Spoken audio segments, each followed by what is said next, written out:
Order, please, to begin the daily routine. Presenting reading petitions. Presenting reports of committees.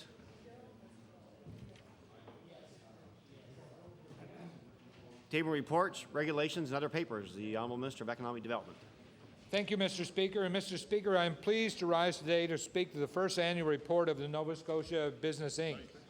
NSBI represents a new way of growing our provincial economy, a new way outlined 3 years ago in Opportunities for Prosperity, Nova Scotia's growth strategy. Our strategy is all about creating a climate that will encourage new investment, attract new opportunities, and create more jobs. It's a plan that's working, Mr. Speaker. Since Opportunities for Prosperity was released, close to 20,000 new jobs have been created, mostly full-time.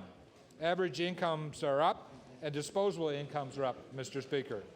Nova Scotia's growth was the second best in Canada in the year 2001, and again was higher than the national average in the year 2002. Thanks in part to our strategy and thanks to the confidence shown by Nova Scotians, more people are working, our workers are earning more, and they're keeping more of what they earn. A growing economy is not only important to the new jobs it creates and the new incomes it generates for working families here in Nova Scotia. A growing economy is also essential to give government the dollars needed to invest more in the priorities of the people of Nova Scotia. More money to hire nurses, more money to reduce class sizes, more money to build highways, roads, and bridges. That's why nothing we can do as a government is more important than to stick to our plan for the growth opportunities for prosperity. NSBI has been an instrumental part of keeping our economy growing. This annual report is clear, tangible evidence of its success under the leadership of President and CEO Stephen Lunn and his board of directors representing the very best our province has to offer. People like University President Sheila Brown, exporter Grace White, energy executive Larry LeBlanc, manufacturer Tom Stanfield, former Sydney Chamber of Commerce President Alistair MacLeod. Let me review some of the highlights from the 2002-2003 fiscal year. Over 60 companies with increases in export sales, Mr. Speaker. Leveraging an additional $1.33 from other investors for every dollar contributed by NSBI. Over 470 businesses and business leaders who have met with NSBI over the last 12-month period. Attracted new direct investment from 7 companies that create jobs, help families, and contribute to the local economies here in Nova Scotia. Perhaps the best, Mr. Speaker, is that for all the discussion surrounding NSBI's investment, be they through a payroll rebate or another form, little is mentioned about the return on investment. NSBI makes money for all Nova Scotians. Our payroll rebate are forecast to generate over $6 million surplus dollars to the public. Order, please. Order, please.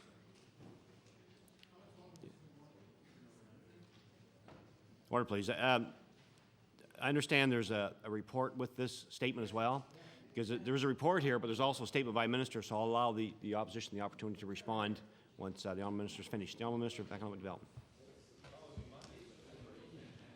NSBI makes money for all Nova Scotians. Our payroll rebates are forecast to generate over $6 million in surplus to the public purse, Mr. Speaker. And as I mentioned earlier, NSBI's overall investment draws other investment into our economy, $18 million to be exact. Finally, I would be remiss if I didn't mention the special emphasis NSBI has dedicated to our communities outside of Greater Halifax and Dartmouth. Although 60% of Nova Scotians live outside of HRM, more than 70% of NSBI's clients come from communities on the South Shore, the Valley, Northern Nova Scotia, and Cape Breton. In fact, in recognition of the special challenges facing Cape Breton's economy, the share of NSBI's clients from the island exceeds the region's share of the population. Mr. Speaker, NSBI is helping Nova Scotia become a stronger, prouder, more prosperous province. More people are working, more families are better off, and government has more tax dollars to spend on the things people care about, like health care, like education, like our highways. With new business thinking, NSBI is taking our province's growth strategy to new heights. Thank you, Mr. Speaker.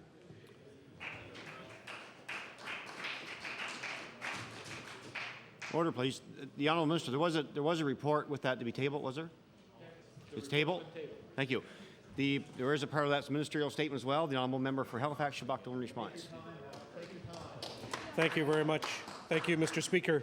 And I would also like to thank the Honourable Minister of Economic Development, whose office provided me with a copy of the statement that the Minister just delivered in advance. It's welcome news to have the first annual report of Nova Scotia Business Inc. It will no doubt form a useful part of the basis for the examination of the operations of NSBI that is to take place shortly through the Committee of Economic Development of this legislature. We are very interested to know in detail how it is that NSBI has been performing. And indeed, although the Minister has pointed to some growth in the Nova Scotia economy and has suggested that NSBI has had a lot to do with it, I think many of us might have a different view. Many of us would take the view that the main factors in the growth of the Nova Scotia economy have been things such as the hard work and dedication of Nova Scotia employers and employees. It would have a lot to do with the geographic proximity of Nova Scotia to the market in the United States. It would have a lot to do with the value of the Canadian dollar vis-a-vis the American dollar and the euro. It would have a lot to do with our offshore.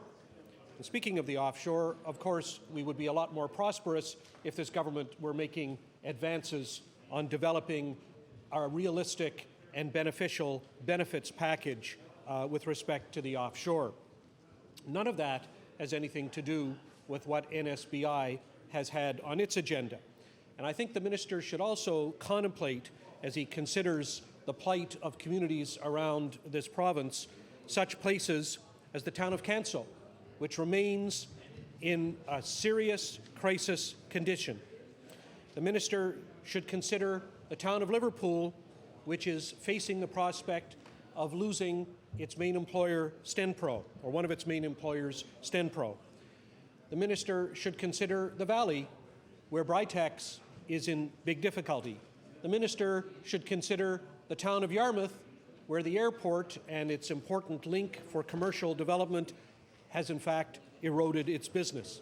And the Minister, in giving numbers of jobs created, should remember that fully half or more than half of those jobs are in call centers.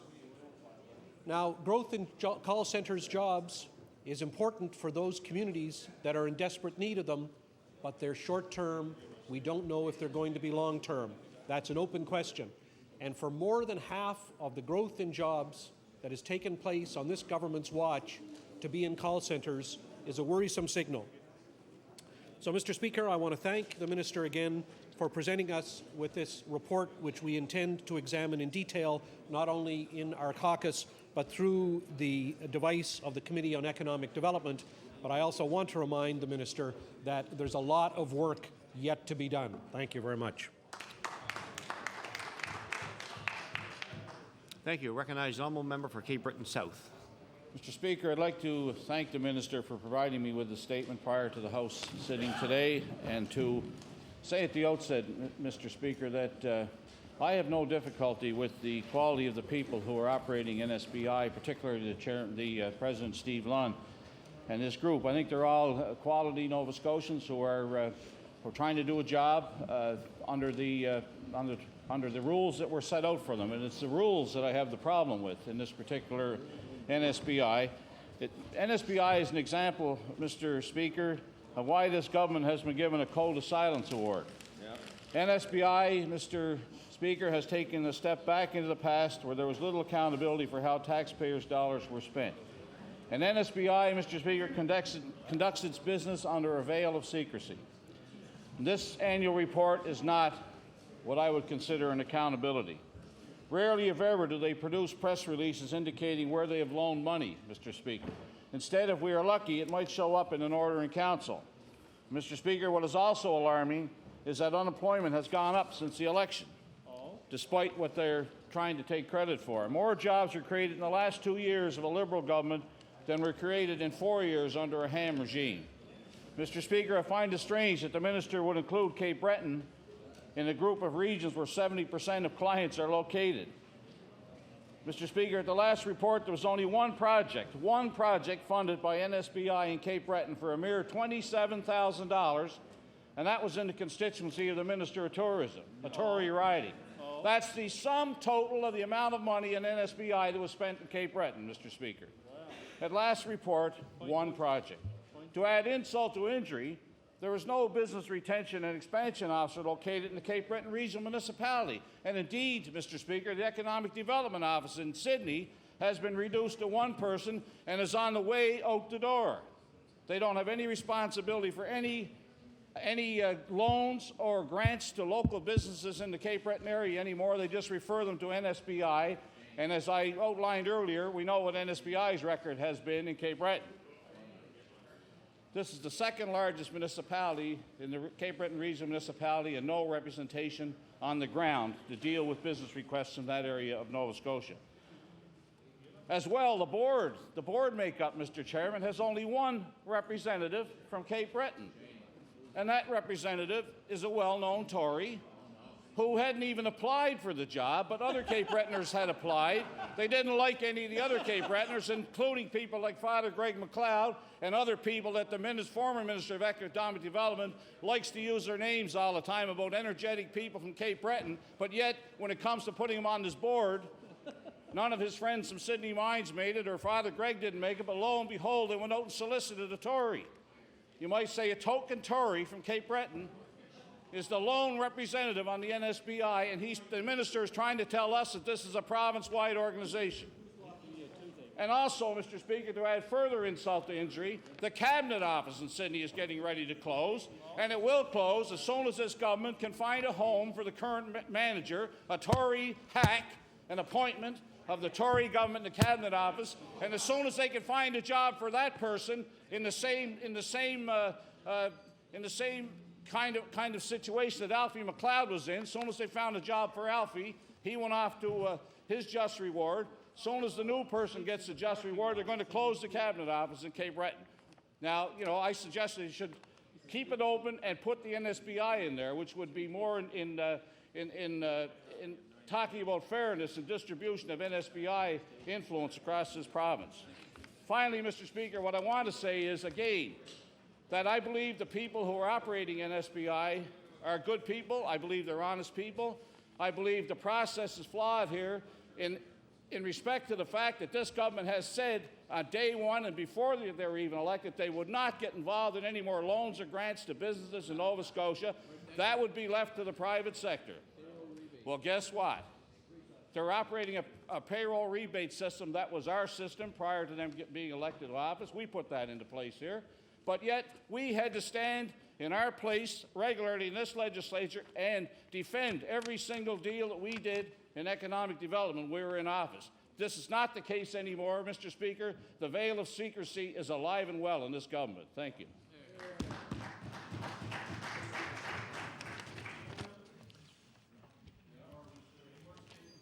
Order, please. I think we're back. Excuse me. We're back to table reports, regulations, and other papers. The Honourable Minister of Health. Thank you, Mr. Speaker. Mr. Speaker, I want to table the annual report of South Shore Health for the year 2002-2003, and at the same time, I will also table the annual report of the Annapolis Valley Health Authority for the fiscal year 2002-2003. Reports are tabled.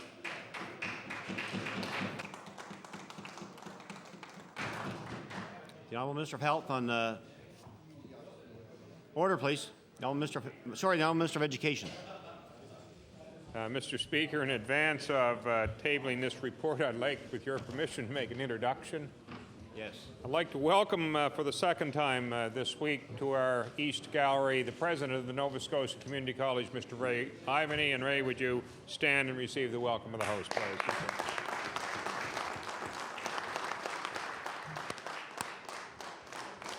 Mr. Speaker, I beg leave to table the annual report of the Nova Scotia Community College, A New View of Learning for the year 2002-2003. Report is tabled.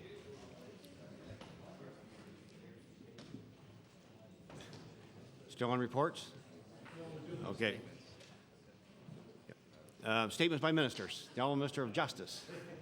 How did you ever guess, Mr. Speaker, that it's really by way more of an introduction, but Mr. Speaker, with your permission, I'd like to introduce a special guest here today in the gallery, in the East Gallery. We issued a news release earlier today announcing the Morton Simmons Scholarship for 2 students in the Correctional Workers Program at the Nova Scotia Community College. I'm very pleased to introduce in the gallery the person for whom this scholarship is named. Mr. Morton Simmons of North Preston has had a long and distinguished career as a correctional officer in the Department of Justice. And I'd ask Mr. Simmons if he could stand and get the warm welcome of the House.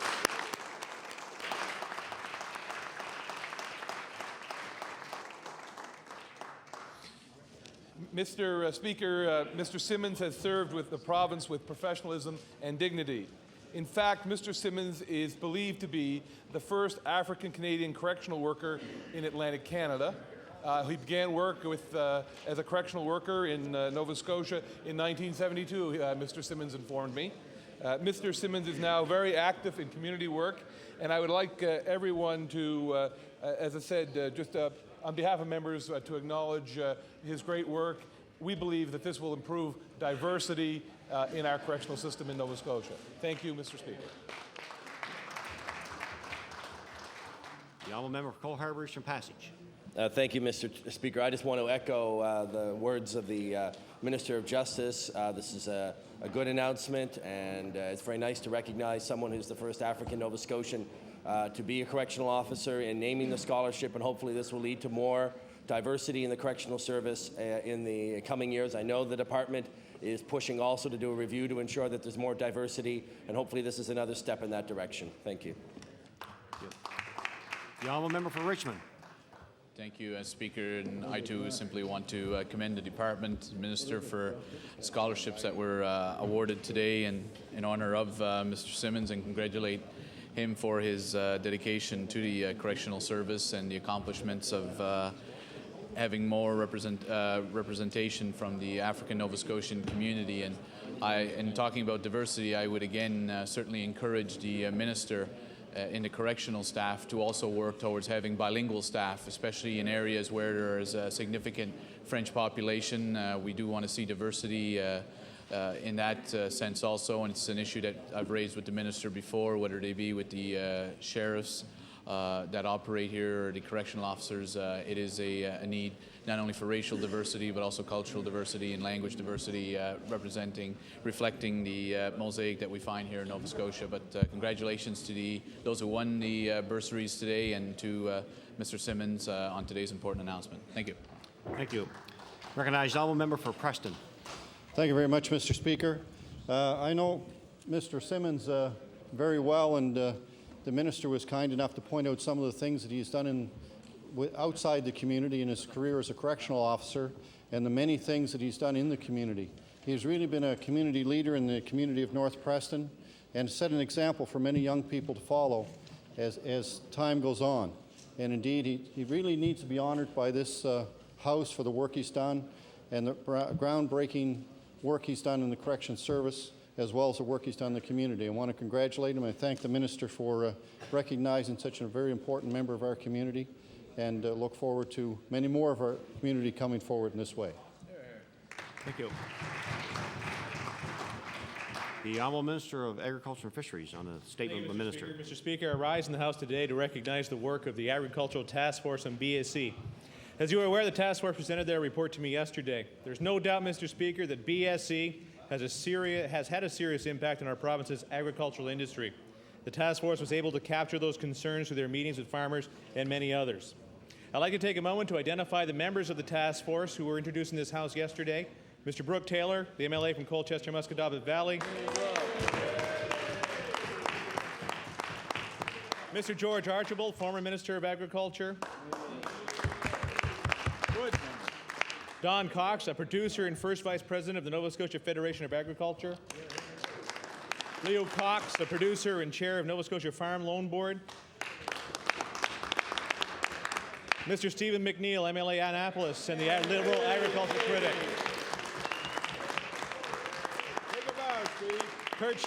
Kurt Sherman, who's a producer. Anthony Van Ostrom, a producer and past president of the Nova Scotia Federation of Agriculture. And Larry Weatherby, a producer. Who's missing? As you may be aware, Mr. Speaker, I extended an invitation to my colleagues across the floor. I was extremely pleased when Stephen McNeil, MLA for Annapolis, accepted, and I want to thank him for his participation.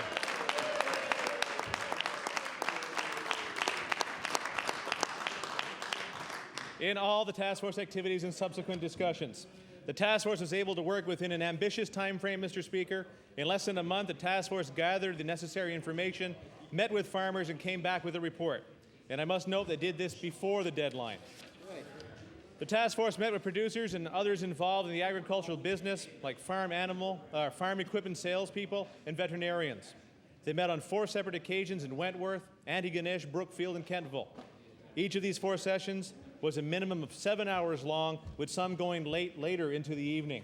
All in all, over 75 people made formal presentations, while many others attended to support the presenters and hear what they had to say. Participants were asked to explain how BSE has impacted their farming operation and if current programs are meeting their needs.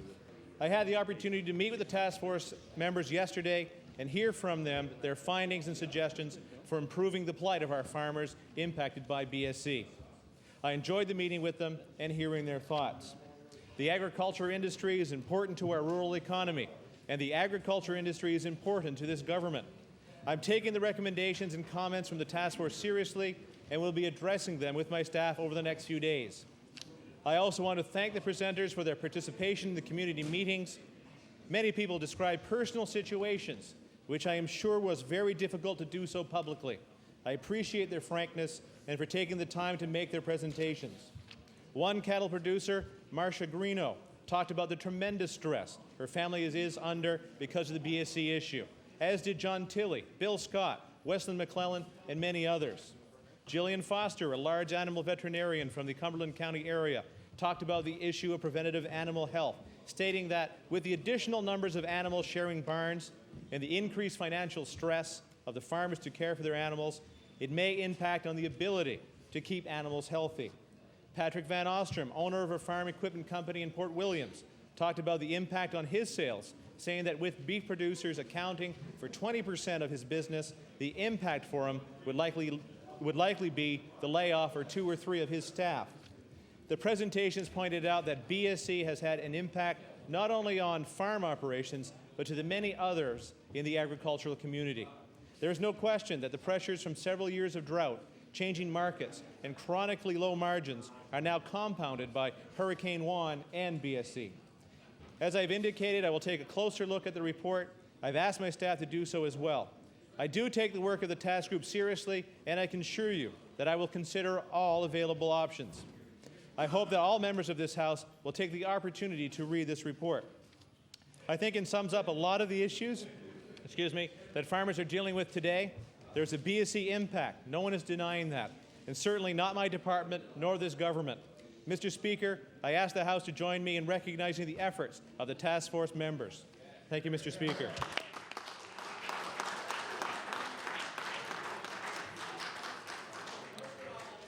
Order, please. The honourable member for Hants East. Thank you, Mr. Speaker. And I wish I could thank the minister for his statement in advance, but I didn't get it. I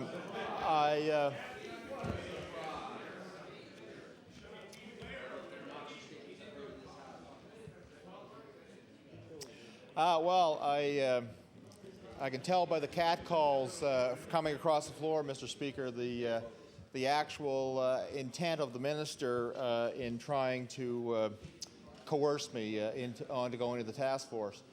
I want to say that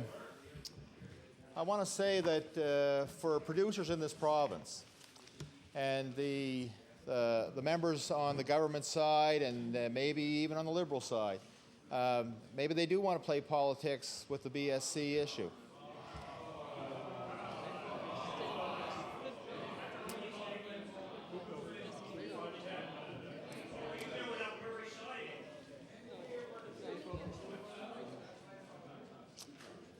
I guess I'm going down the right road by the response I'm getting.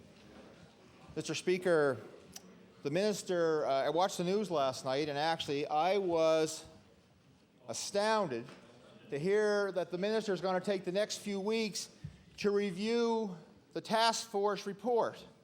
14 pages that any member of this House could have read yesterday while the presentation was being made. 2 recommendations is what this task force has come up with. 2 significant recommendations, and the minister in his speech today has talked about the people who came to this task force, and they came in good faith to that task force, and I didn't go on it in good faith to those people.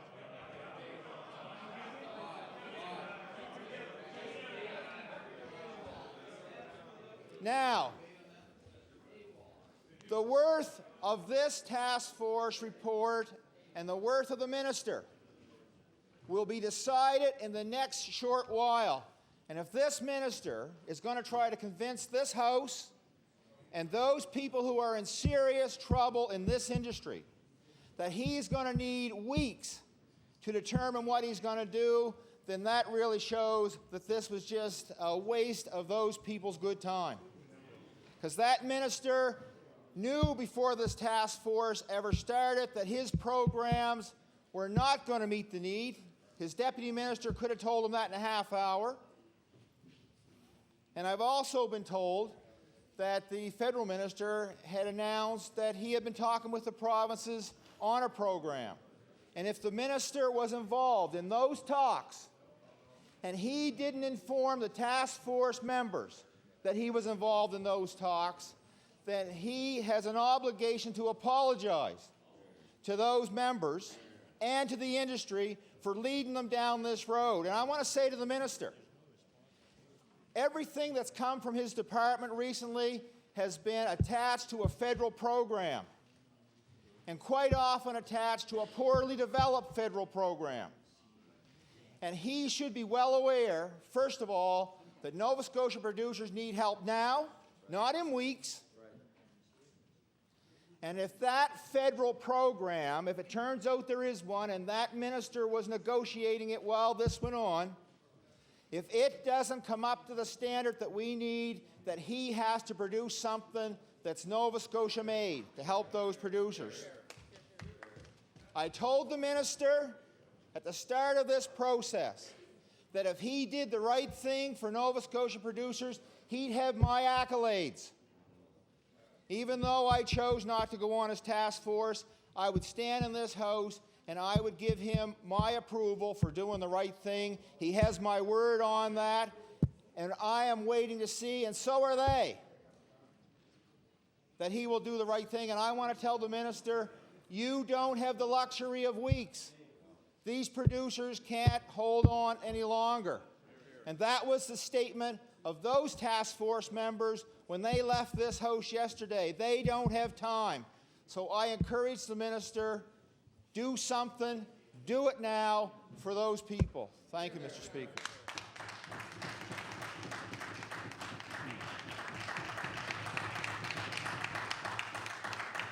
The honourable member for Annapolis. Thank you, Mr. Speaker. I want to thank the minister for providing me with the statement in advance and for his kind words. I also want to thank the participants who came out to the 4 community meetings that we had. As you well know, Mr. Speaker, the agricultural community is made up of very proud people, hard-working people. They've came to those meetings and laid out some of the intimate details of their personal lives in a very difficult situation. And they did that because this really is their last hope for many of them. Without some action by the government, there will be no beef industry in Nova Scotia next spring. The minister has been provided with two solutions, two made in Nova Scotia solutions, and I encourage him to act on those immediately. I appreciate the difficulty, the financial difficulty that the government is under, but we heard time and time again, if you can write us a check before an election and you can promise a tax cut in January, then surely you can look after the rural economy of Nova Scotia.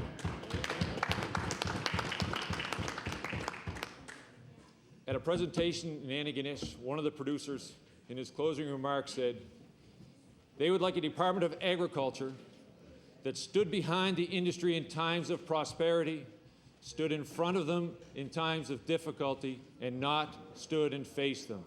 Mr. Minister, we're giving you an opportunity to turn your department around and lead the agricultural community to prosperity. We can wait no longer. These recommendations need to be implemented immediately. 2 weeks is too long. Producers can't wait. We need them now. Thank you very much.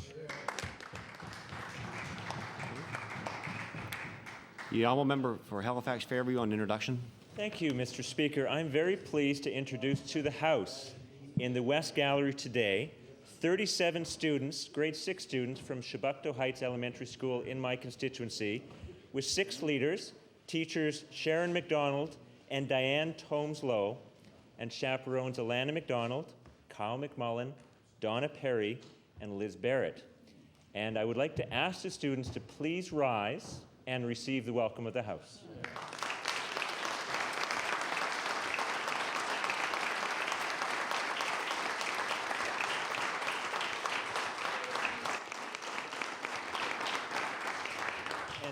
Mr. Speaker, I did have a special request, which I passed along to the Premier, that he stand up and turn around and wave to them during their introduction, and I thank the Premier for doing that.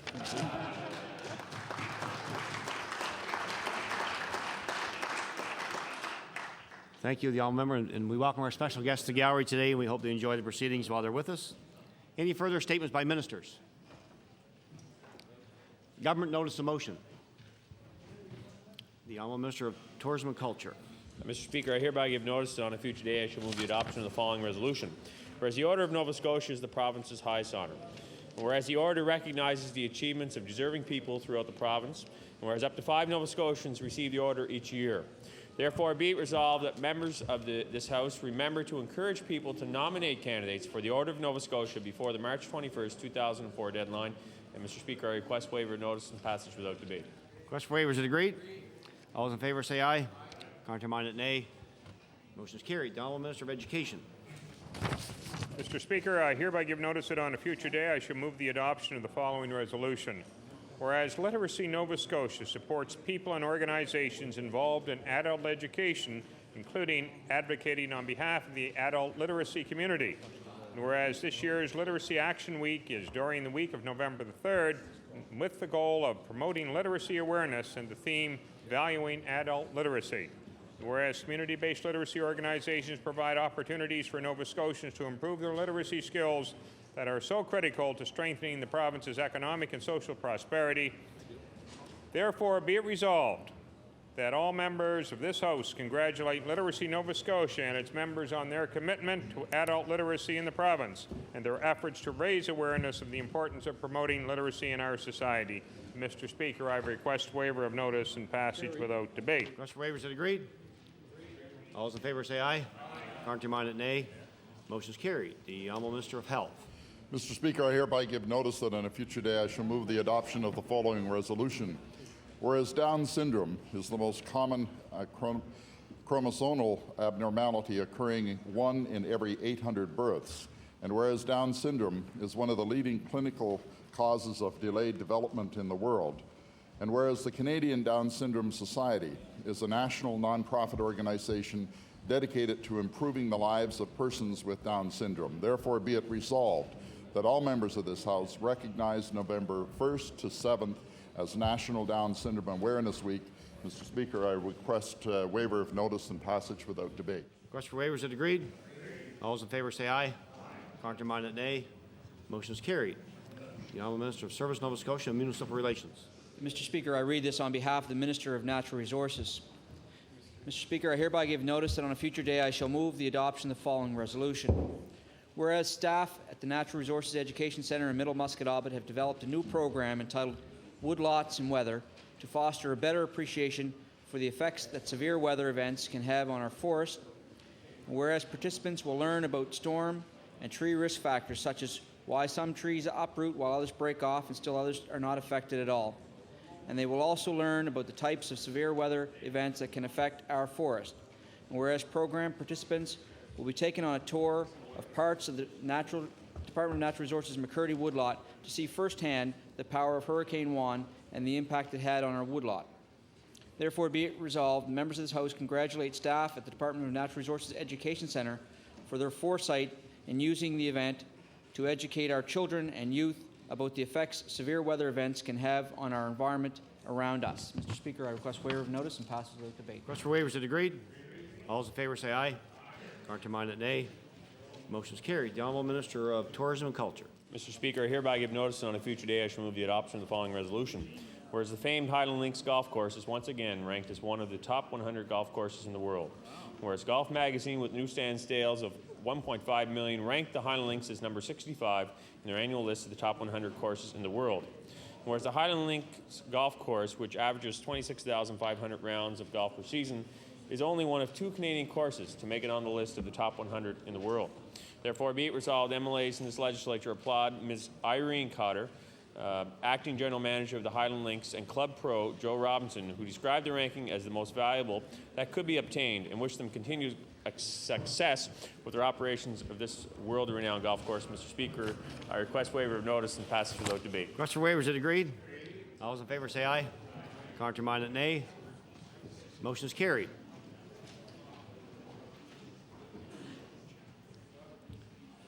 Introduction of bills. The Honourable Minister of Service, Nova Scotia and Municipal Relations.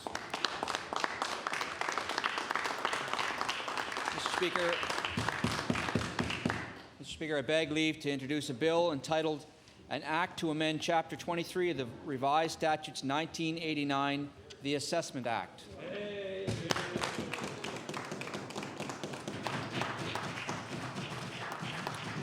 The Honourable Minister of Service, Nova Scotia and Municipal Relations beg leave to introduce a bill, an act to amend Chapter 23 of the Revised Statutes 1989, the Assessment Act.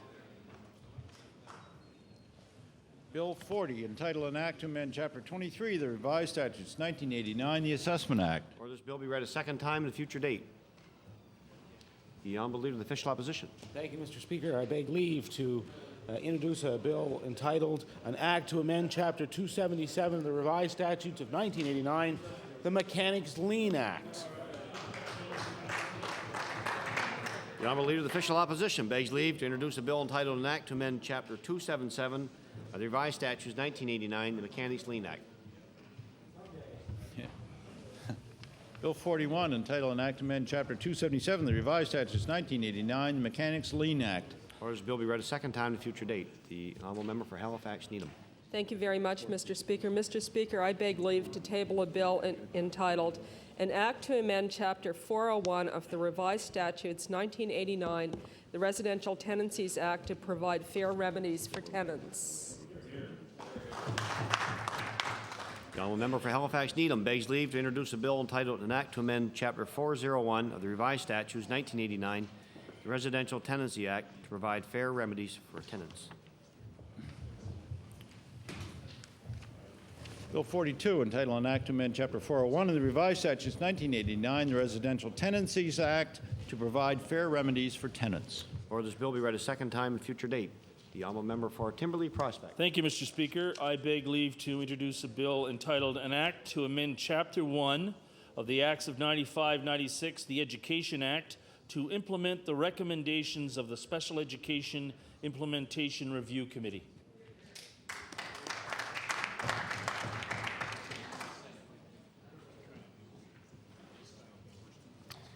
Honourable Member for Timberley Prospect begs leave to introduce a bill entitled An Act to Amend Chapter 1 of the Acts of 1995-96, the Education Act to implement the recommendations of the Special Education Implementation Review Committee. Bill 43, entitled An Act to Amend Chapter 1 of the Acts of 1995-96, the Education Act, to implement the recommendations of the Special Education Implementation Review Committee. Order this bill be read a second time at a future date. The Honourable Minister of Agriculture and Fisheries. Order, please. I'd like to stand on a point of order. On the point of Mr. order? Speaker. I just wanted to table the fact status reports that the NDP member did receive my statement prior to the House opening at 11:35, I do believe. Thank you. Obviously not a point of order, but a disagreement of the facts between two members. The Honourable Member for Cape Breton Nova. Thank you, Mr. Speaker. I beg leave to introduce a bill entitled An Act to Restore the Legal and Environmental Rights of the People of Sydney. Here we go.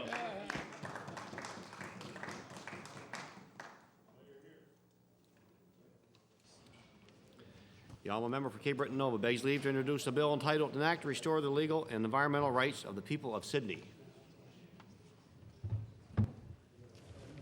Bill 44, entitled An Act to Restore the Legal and Environmental Rights of the People of Sydney. Order this bill be read a second time at a future date.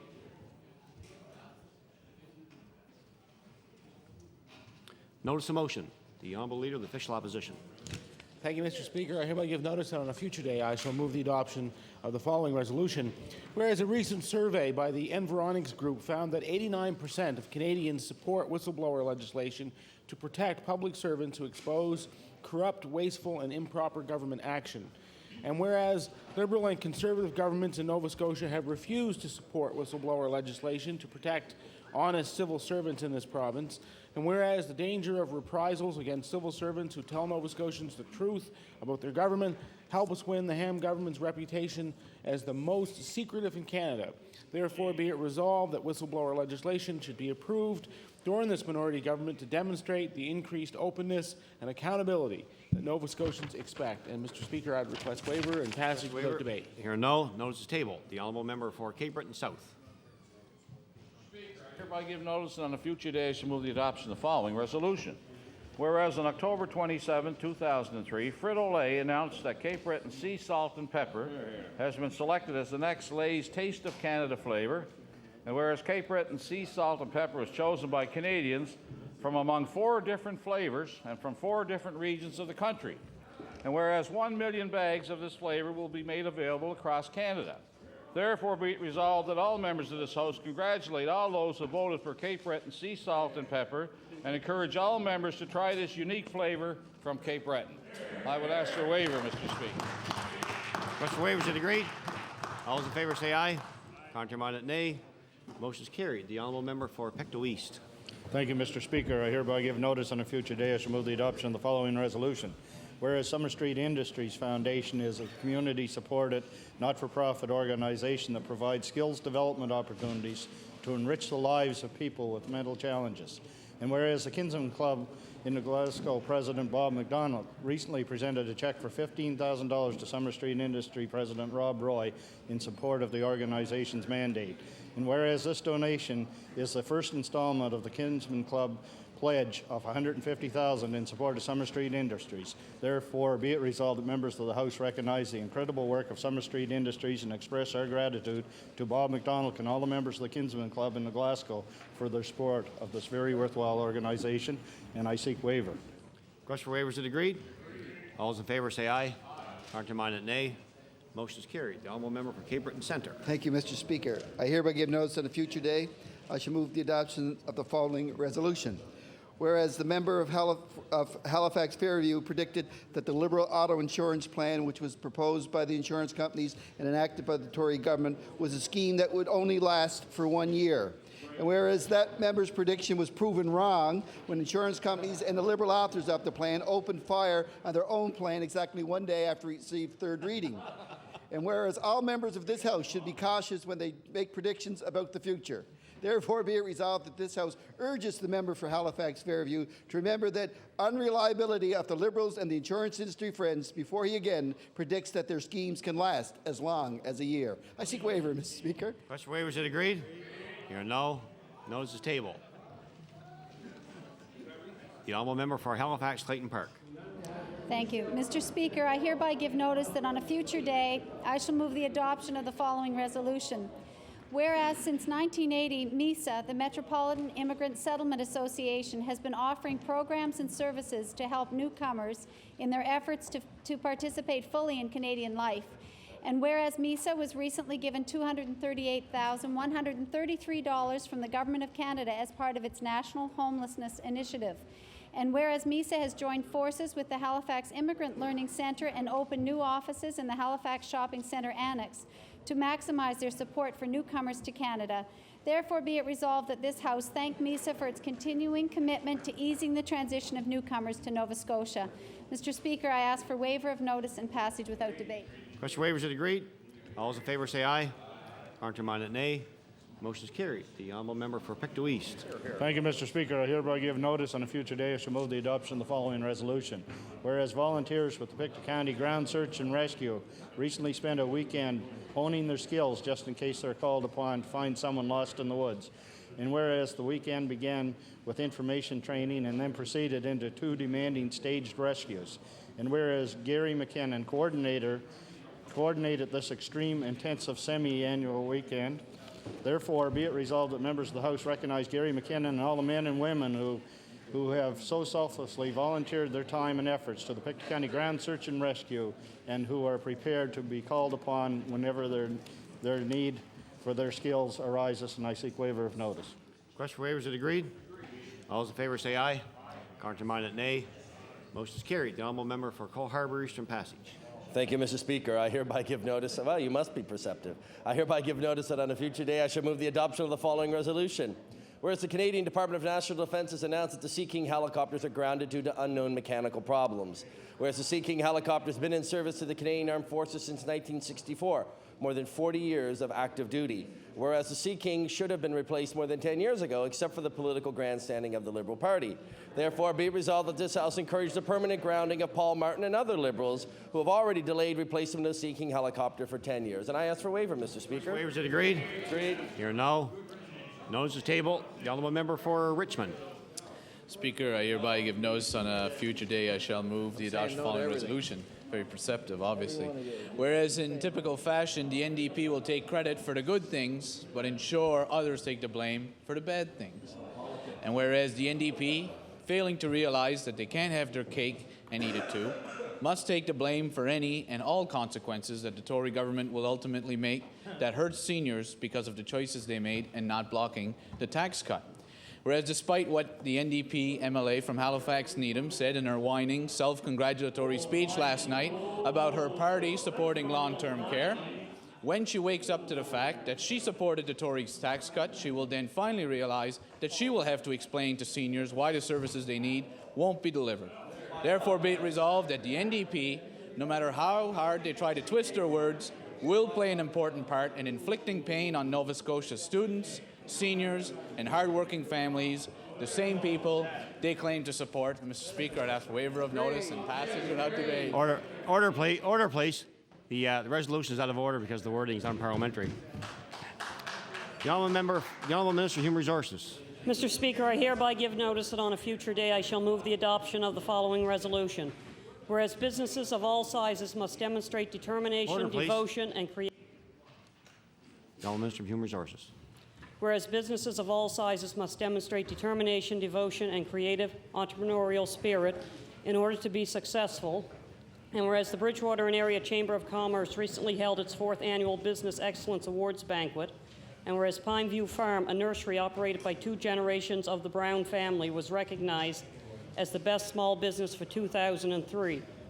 Therefore, be it resolved that the members of this House congratulate Chris Brown Sr., Mary Brown, Chris Brown Jr., and Karen Brown on their recognition by the Bridgewater and Area Chamber of Commerce and acknowledge their dedication and creativity in running Pineview Farm. Mr. Speaker, I request waiver of notice. Request for waivers is agreed. All those in favour say aye. Counterminded nay. Motion is carried. The honourable member for Hants East. Thank you, Mr. Speaker. I hereby give notice that on a future day I shall move the adoption of the following resolution. Whereas an entrepreneur is the kind of person who not only perceives an opportunity, but also is willing to take a financial risk to act on that opportunity. And whereas such risk-taking, which often results in new jobs and a more diversified and vibrant economy, needs to be encouraged, and whereas on October 23rd, Mr. Robert Wilson and Mr. Thane Myers, the co-owners of RT Auto Body Limited, were honored by the East Hanson District Chamber of Commerce with their Entrepreneur of the Year Award for 2003. Therefore, be resolved that this House of Assembly congratulate Mr. Wilson and Mr. Myers for their determination in turning a perceived opportunity into a thriving business that adds to the economy of Hants East and Nova Scotia. And Mr. Speaker, I request waiver notice and passage without debate. Request for waivers is agreed. All those in favour say aye. Contrary-minded, nay. Motion is carried. The honourable member for Preston. Thank you. Mr. Speaker, I hereby give notice on a future day I shall move the adoption of the following resolution. Whereas a group of forward-thinking women from the Black Baptist Church community known as the AUBA, which is the African United Baptist Association, 60 years ago came up with the concept of a Parents Men's Association. And whereas men from the East Preston Baptist Church were receptive to the concept and formed the East Preston United Baptist Laymen's Association. And whereas the East Preston United Baptist Church Laymen's Association has shown leadership in our community, achieving their goal of ministering to men and youth in the community. Therefore, it be resolved that this House congratulate the members of the East Preston United Laymen's Association on the 59th anniversary, which was held in East Preston Rec Center Saturday, October 25th, 2003, and wish them every success as they continue in their important work in the community. And I'd ask for waiver. Request for waivers is agreed. All those in favour say aye. Contrary-minded, nay. Motion is carried. The Honourable Deputy Premier. Yes, Mr. Speaker, I hereby give notice on future day I should move adoption of the following resolution. Whereas Newport Station native Tim Macamber was a member of Canada's Pan American men's softball team, which captured a gold medal this summer in the Dominican Republic, and whereas Macamber was also a member of the Canadian national men's softball team that played in the World Championships earlier this year, and whereas Tim is also looking forward to playing in the Canadian National Senior Men's Fast Pitch Championship when it returns to his home of Newport St. Croix next August. Therefore, be it resolved that MLAs in this legislature applaud the efforts of Tim Macamber for his participation and talents at being able to play at the world level. Mr. Speaker, I request waiver of notice. Request for waivers is agreed. All those in favour say aye. Contrary-minded, nay. Motion is carried. The honourable member for Dartmouth East. Thank you, Mr. Speaker. I hereby give notice that on a future day I shall move the adoption of the following resolution. Whereas communities across this province are frustrated by the government's failure to consult with them before approving industrial developments that threaten local economies and natural environments, and whereas residents of Digby Neck, Northwest Cove, Yarmouth County, Annapolis, and Kings County, Halifax Atlantic, and Cape Breton Island have all felt that the Ham government has forced developments on them that are not in their best interest. And whereas an obvious pattern is beginning to emerge, as it is becoming a habit for this government to ignore the protest of communities and make decisions that put these communities at risk. Therefore, be it resolved that this government finally recognize that communities must be empowered to weigh in on local decisions, and that the Ham government could illustrate good faith today by stopping a mega quarry from moving into Digby Neck and stopping the fish farm development in Northwest Cove. And Mr. Speaker, I request waiver and passage without debate. Waiver here. Several noes. Noes to table. The honourable member for Kings West. Mr. Speaker, I hereby give notice that on a future day I shall move the adoption of the following resolution. Whereas in the face of agricultural difficulties over the past year, Nova Scotia pork producers continue to receive low prices, and whereas Nova Scotia's rural and urban economies will receive an immense blow if we do not support our pork producers, and whereas the Nova Scotia Agricultural Task Force on BSE has been presented to the government with recommendations on how to deal with present financial impacts and future personal concerns within Nova Scotia's agricultural industry, therefore be it resolved that the members of this House, while remembering the important contribution farmers make to this province, we should also ensure that Nova Scotia's pork producers are included as part of the government's intervention in the province's agricultural crises. Mr. Speaker, I ask for waiver of notice and pass it without debate. Question waivers that agreed? Hearing no, the notice is tabled. The honourable member, order, please. The honourable member for Sackville Cobequid on the introduction, please, just before. Thank you. Thank you, Mr. Speaker. I'd like to draw the attention of the members to the West Gallery, where we have members of Success College in Lower Sackville here to watch the proceedings today. It's a paralegal class, and their instructor is Diane Newell. So I'd like to welcome everybody to the House, and please stand to receive your welcome.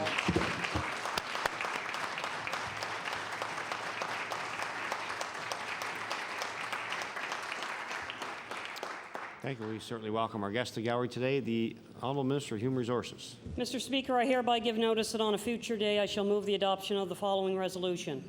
Whereas the Bridgewater and Area Chamber of Commerce is a very active, business-oriented community organization dependent on the generosity of its volunteers, and whereas the Bridgewater and Area Chamber of Commerce President's Award honors those volunteers who exhibit exceptional dedication to the organization.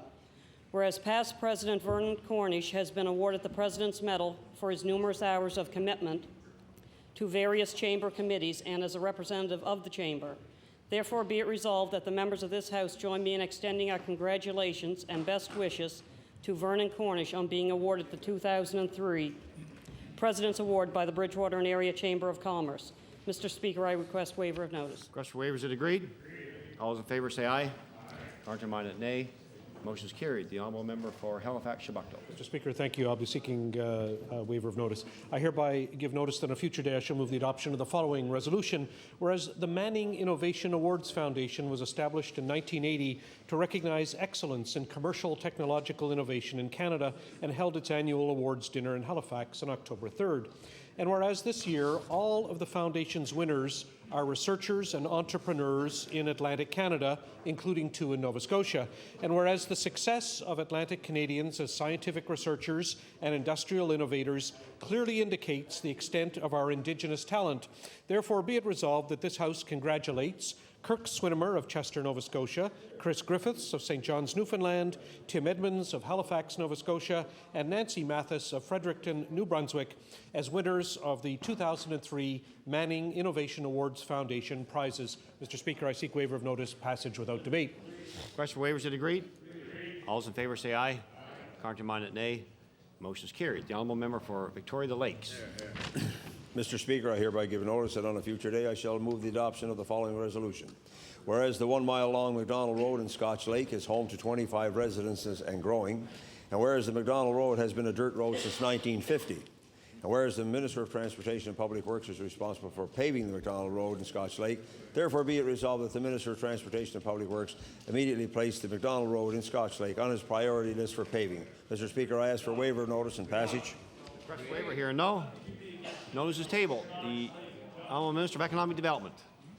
Thank you, Mr. Speaker. And Mr. Speaker, I hereby give notice that on a future day I shall move the adoption of the following resolution.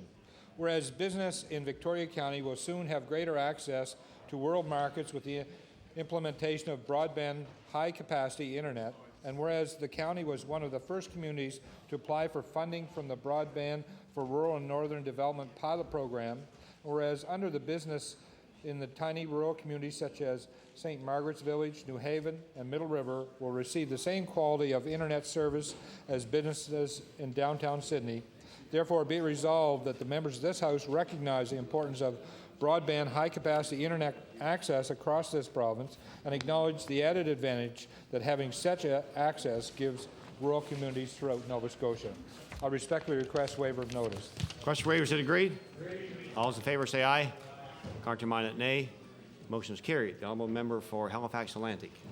Mr. Speaker, I hereby give notice that on a future day I shall move the adoption of the following resolution.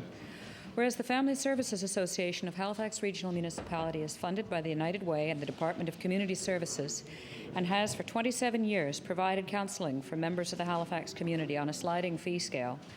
And whereas the Family Services Association was forced to close down its Dartmouth office on September the 1st, leaving only Spryfield, Lower Sackville, and downtown Halifax offices. And whereas this can only further increase the frustration of those waiting for affordable help in already strained family situations and pressures on the 3 remaining offices, therefore be it resolved that this House wish all good luck to the staff of the remaining offices as they attempt to pick up the slack and encourage the Minister of Community Services to bolster funding available for this very important service. Mr. Speaker, I seek waiver of notice and passage without debate. Request for waivers, is it agreed? Here, no. Notice is tabled. The honourable member for Annapolis. Thank you, Mr. Speaker. I hereby give notice that on a future day I shall move the adoption of the following resolution. Whereas the BSE crisis has hurt beef producers throughout Nova Scotia, and whereas the BSE task force has reported back to the minister outlining the need for provincial assistance, and whereas the minister should accept all recommendations of the BSE task force, therefore be it resolved that the members of this House unanimously agree that the government should act on all recommendations of the BSE task force. Mr. Speaker, I ask a waiver of notice and passage without debate. Request for waiver? Here no. Notice is tabled. The Honourable Minister of Justice.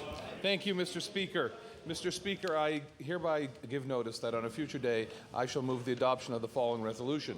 Whereas the Christmas card prepared for the House of Assembly for this year shows a picture of the Red Room with a magnificent balsam fir Christmas tree, and whereas Lunenburg County is the balsam fir Christmas tree capital of the world, and whereas the Lunenburg County Christmas Tree Producers Association donates a tree to be placed in Province House every year, now therefore be it resolved that the House of Assembly congratulate Province House staff for the choice of this year's card and thank the Lunenburg County Christmas Tree Producers Association for the donation of a Christmas tree to Province House.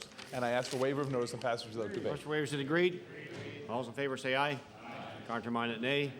Motion is carried. The honourable member for Pictou West. Thank you, Mr. Speaker. I hereby give notice on a future day I shall move the adoption of the following resolution. Whereas John Windebank of Waterside, Pictou County, is celebrating his 90th birthday on November 1st, and whereas John Windebank is well known in the local community for his work with mental health issues and with the Council of Canadians, and whereas John is still active physically, often seen riding his bicycle, therefore it be resolved that this legislature congratulate John Windebank for reaching the milestone of 90 years and wish him good health and success in the future. And Mr. Speaker, I request waiver and passage without debate. Request for waivers is agreed. All those in favour say aye. Contrary-minded nay. Motion is carried. The honourable member for Halifax Clayton Park. Mr. Speaker, I hereby give notice that on a future day I shall move the adoption of the following resolution. Whereas Christopher Boland of Clayton Park West recently received the Leaper Award from the Halifax Dunbrack Soccer Association, and whereas the Leaper Award is given annually to a youth player who's contributed the most to his or her club over their years of soccer, and whereas Chris has volunteered with the club during registration, during annual tournaments, and has been a referee for soccer at the Special Olympics, therefore be it resolved that this House congratulate Chris Boland for his contribution to the Dunbrack Soccer Association and for receiving the Leaper Award for 2003. Mr. Speaker, I ask for waiver of notice and passage without debate. Question for waivers is agreed. All those in favour say aye. Contrary-minded nay.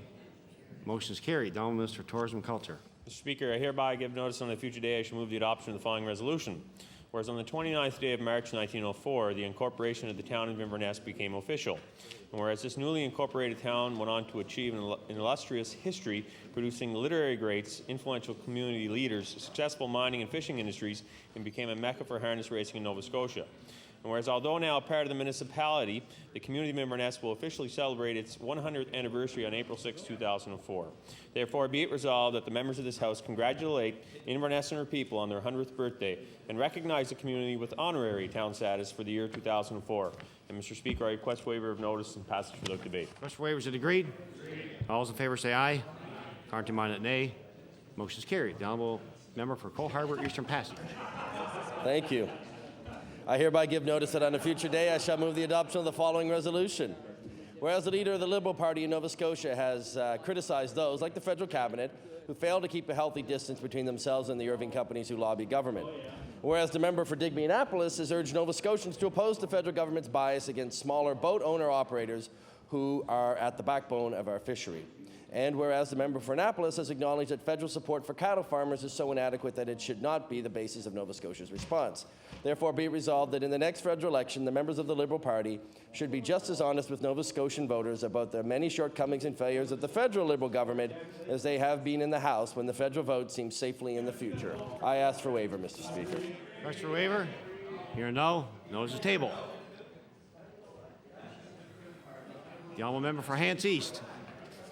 Thank you, Mr. Speaker. I hereby give notice that on a future day I shall move the adoption of the following resolution. Whereas every community needs a well-trained and dedicated firefighting force as a matter of public safety and protection. And whereas volunteer service given to one's community is one of the best things a person can do for his neighbors. And whereas on October 25th, Mr. Wilbert Dearman and Mr. Borden Oakley were honored by the Enfield Volunteer Fire Department for 35 and 45 years of service, respectively. Therefore, be resolved that this House of Assembly congratulate Mr. Dearman and Mr. Oakley for having their long-term commitment to serve their community recognized by the Enfield Volunteer Fire Department. And Mr. Speaker, I request waiver of notice and passage without debate. Question waivers is agreed. All those in favor say aye. Contrary minded, nay. Motion is carried. Orders of the day question period will begin at 1:12 and end at 2:12. The Honourable Leader of the Official Opposition. Thank you, Mr. Speaker.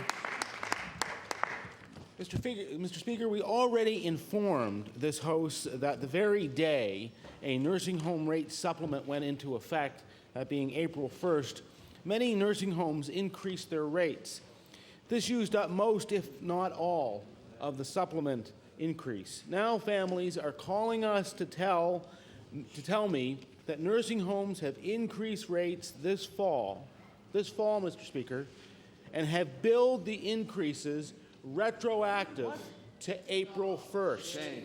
Shame. One nursing home billed residents $4,800 on top of the regular monthly costs to cover the increase since April 1st. So my question is for the Minister of Health, Mr. Speaker.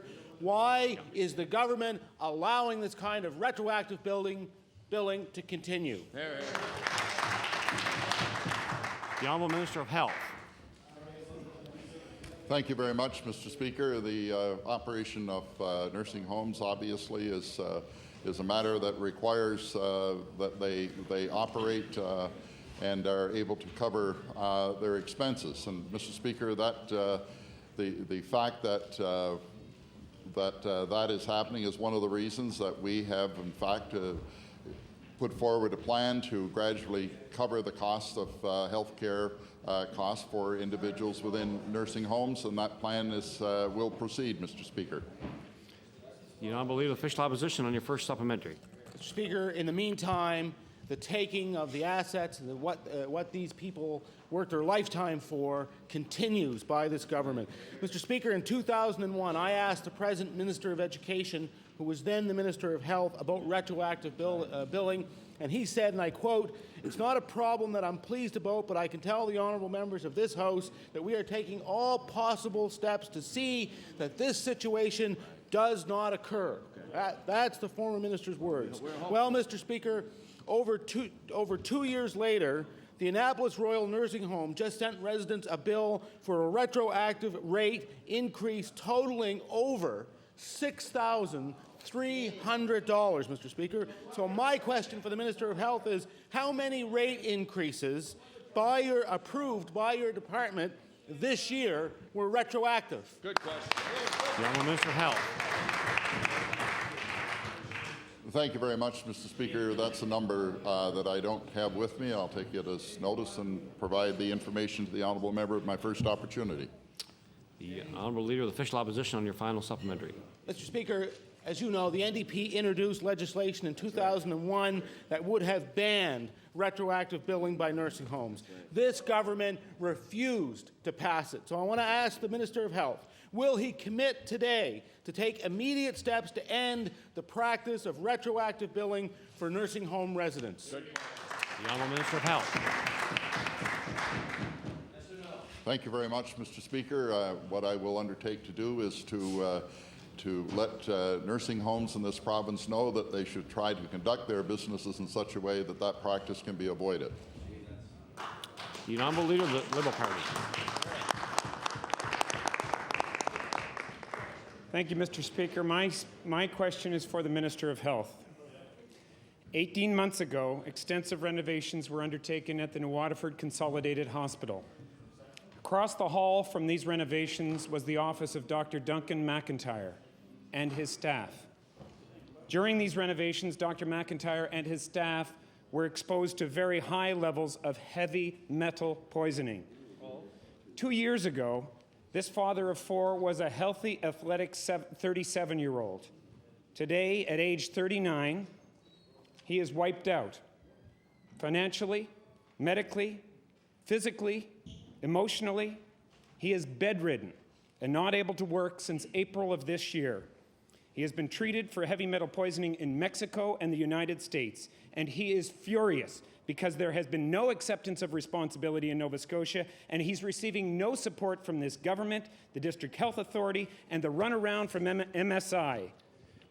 My question for the minister: what will this government do to accept responsibility for Dr. McIntyre's crisis and help him attempt to recover? The Honourable Minister of Health. Thank you very much, Mr. Speaker. There has been an extensive activity on the part of the DHA with respect to that facility, attempting to identify causes, Mr. Speaker, and that has been an ongoing effort on the part of the DHA. And, Mr. Speaker, to date, they have not established any link with regard to the relationship that the honourable member suggests. The Honourable Leader of the Liberal Party in your first supplementary. The runaround may be continuing, Mr. Speaker. Lindsay McMullen is 8 months old. 11 days ago, her family learned that her levels of lead and other heavy metals in her blood were over 100 times the normal level. Her mother is Sherry McMullen. She was pregnant with Lindsay at the time that she was working in Dr. McIntyre's office. She is saturated with lead, aluminum, mercury, cadmium, barium. These readings increase her risk of autism and ADD. My question for the Minister of Health: what will the government do to accept responsibility for Lindsay McMullen and her family and her problems, for their crisis, and help them attempt to recover? The Honourable Minister of Health. Thank you very much, Mr. Speaker. As I indicated previously in my other answer, there has been considerable testing done. There have been no traces of molds, metals, or hazardous compounds, and we have no evidence of a link between a particular work area and the link is not established, Mr. Speaker. And we went further than that and brought in experts, Mr. Speaker. The DHA did, and the results of their activity have not established the link. The Honourable Leader of the Liberal Party on your final supplementary. Mr. Speaker, there are now at least a dozen people who have tested positive for heavy metal poisoning as a result of those renovations. Several of these people are terribly ill and they're off work. Is the minister prepared to have his officials do a comprehensive study and take action immediately to ensure that this problem does not develop into a bigger crisis in New Waterford, the surrounding area of Cape Breton? The Honourable Minister of Health. Mr. Speaker, I can tell the honourable member through you that indeed the DHA continues to try to find the source of the problem relative to that building, and they continue to do that. And Mr. Speaker, it is the desire of all involved to find any causes that are related to these incidents, Mr. Speaker, and that work will continue. The honourable member for Halifax Needham. Thank you. Thank you, Mr. Speaker. Mr. Speaker, my question for you is to the Minister of Health. Mr. Speaker, I want to table a letter written to the Minister yesterday by the President of the Nova Scotia Government Employees Union, in which she raises concerns she has about the situation at Capital Health. She says, and I quote, "I learned that almost every unit is short up to 10 RNs, and that the use of overtime has become an accepted practice to address these shortfalls." She goes on to say that in light of the limit that's now being placed on overtime use, quote, "charge nurses have frankly been intimidated by management from properly fulfilling their staffing duties." Now, Mr. Speaker, the Minister of Health has refused to admit that his tough love approach to health authority funding budgets is hurting patient care. Now nurses are telling us that morale is deteriorating and sick time and burnout is increasing. So, Mr. Speaker, I want to ask the minister, How long is he going to let this situation at the Capital District drag on while the health of the nursing staff and the quality of patients' care suffers? Honourable Minister of Health. Thank you very much, Mr. Speaker. The overtime budget of the Capital District Health Authority, it was a figure of up to $7 million, Mr. Speaker. They're attempting to manage that overtime more effectively through a reduction in that figure, but not an elimination of overtime, Mr. Speaker. There will still be in excess of $6 million paid out for overtime charges in that facility. Mr. Speaker, that has been a very recent decision taken by them, and obviously we are going to want to watch it very carefully to ensure that patient services are looked after. The honourable member for Halifax Needham on your first supplementary. Well, Mr. Speaker, while the minister sits by and watches, a crisis is developing in the Capital District for the nursing staff there. In her letter, Ms. Jessam tells the minister that healthcare staff have serious concerns about the quality of care, patient safety, and increased risks for themselves as they attempt to uphold their own professional standards. Now, Mr. Speaker, the CEO of Capital Health is also worried about the impact these measures are having on patient care. So my question, Mr. Speaker, to the Minister of Health is this. Patients, administrators, and staff are telling him this is a bad situation. When will he approve the DHA budgets and terminate these completely unacceptable budget reduction exercises? The honourable Minister of Health. Thank you very much, Mr. Speaker. As I've indicated in previous question periods, we in fact are allowing the DHA to manage their situation, and they have come forward with a plan which they have indicated to us will not impact patient care. Mr. Speaker, we have very real concerns about the patients and as well as the nurses. And Mr. Speaker, we want to ensure, and we will work with Capital District to ensure that those concerns are met. The honourable member for Halifax Needham on your final supplementary. Thank you, Mr. Speaker. Well, I want to remind the minister that hospitals are accredited facilities based on independent evaluation and a list of well-established standards. And one of those standards, Mr. Speaker, is, and I quote, the appropriate staffing to minimize gaps in services and risks of staff burnout.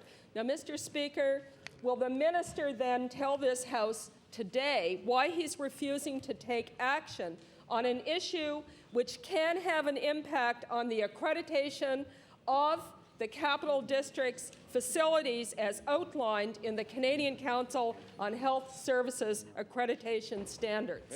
The honourable Minister of Health. Mr. Speaker, the professionals that are charged with the responsibility of operating the Capital District Health Authority are not going to take actions that would in any way threaten their accreditation, Mr. Speaker. They are professionals. They know their business, and they know it far better than anybody in this chamber. So, Mr. Speaker, I'm going to allow the professionals of Capital District to do their work, and, Mr. Speaker, part of that job is to ensure that they maintain their accreditation, and that's what will happen, Mr. Speaker. The Honourable Leader of the Liberal Party. Mr. Speaker, before I begin my second question, I'd like to table before the House a report that on Lindsay McMullen's heavy metal readings that I intended to table with my second supplementary, or my first supplementary earlier. Mr. Speaker, my question is for the Premier. Over the past few weeks, we've repeatedly called for the government to come clean with respect to the state of Nova Scotia's finances. We now know that the spring budget that was described during the election campaign is very different from the fall budget, which came after the election campaign. Mr. Speaker, there is a price to be paid for the Tory NDP tax scheme, and we'll see more cuts to health, to education, to roads, and community services. Is it too much to ask how people will be hurt? My question for the Premier: will the Premier tell Nova Scotians here in the House today where the $54 million worth of cuts will be made? The Honourable Premier. Thank you. I refer that to the Minister of Finance. The Honourable Minister of Finance. Thank you very much, Mr. Speaker, and I can say to this House that when we announced the program in September, we would be looking for $32 million, as we indicated. We would be looking at the departments to come up with the management plan. Mr. Speaker, we've done that. The departments are responding, and we anticipate having that particular task done in a very short period of time so we can activate those suggestions the department has made. The Honourable Leader of the Liberal Party on your first supplementary. Thank you, Mr. Speaker. As the Minister of Finance knows, we are now 7 months into a 12-month fiscal year. Nova Scotians are asking us whether or not we will be supporting the budget for next year. It's difficult to talk about next year's budget when we still don't have it settled with respect to this year's budget. Mr. Speaker, the Deputy Minister of Finance could answer some of our questions, but the government and the NDP represent the control the agenda on the Public Accounts Committee, and neither of them will support our repeated requests to have the Deputy Minister of Finance appear before Public Accounts. My question for the Premier. Mr. Premier, will you confirm in this House that you support our request to have the Deputy Minister of Finance appear at the earliest opportunity before Public Accounts to speak about the finances of this province? The Honourable the Premier. Thank you very much, Mr. Speaker. Order, please. The Honourable the Premier. Thank you, Mr. Speaker. It's an established principle in this House that the Public Accounts Committee operates without pressure from either the Premier or party leaders. It would appear that not everybody in this House supports that time-honored tradition, but this party does. The Honourable Leader of the Liberal Party on your final supplementary.